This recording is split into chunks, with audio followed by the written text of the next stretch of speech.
بسم الله الرحمن الرحيم. عن ابن عمر رضي الله تعالى عنهما عن النبي صلى الله عليه وسلم قال: خالفوا المشركين وفروا اللحى وأحفوا الشوارب. وكان ابن عمر إذا حج أو اعتمر قبض على لحيته فما فضل أخذه. رواہ البخاری۔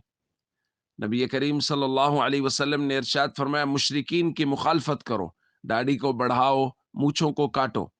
ابن عمر رضی اللہ تعالیٰ عنہما کا معمول یہ تھا کہ آپ جب حج یا عمرہ کرتے تو آپ اپنی داڑھی کو مٹھی سے پکڑتے، اور جو مٹھی سے بڑی ہوئی داڑھی ہوتی تھی اس کو کاٹ دیتے تھے۔ دوستو، اصل شریعت کا حکم یہ ہے کہ داڑھی کو بڑا رکھنا چاہیے۔ وافر سے ہے کہ وافر چیز، ہمارے یہاں بھی لفظ بولا جاتا ہے، یہ چیز وافر مقدار میں ہونی چاہیے، یعنی داڑھی کو بڑا ہی رکھنا شریعت کی نظر میں مقصود ہے۔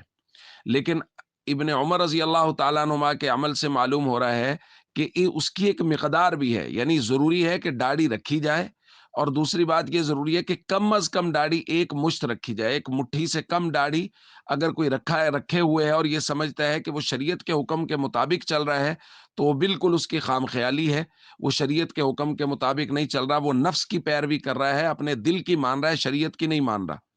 تو داڑھی رکھنا ضروری ہے، اور ایک مشت کم از کم رکھنا ضروری ہے۔ اگر اس سے زائد بال بکھرے ہوئے ہیں یا بال بڑے ہوئے ہیں بہت زیادہ، تو ان کو کاٹنے کی اجازت ہے، کاٹا جا سکتا ہے، لیکن ایک مشت سے کم داڑھی رکھنا اور یہ سوچنا کہ ہم شریعت پر عمل کر رہے ہیں، یہ درست نہیں ہے۔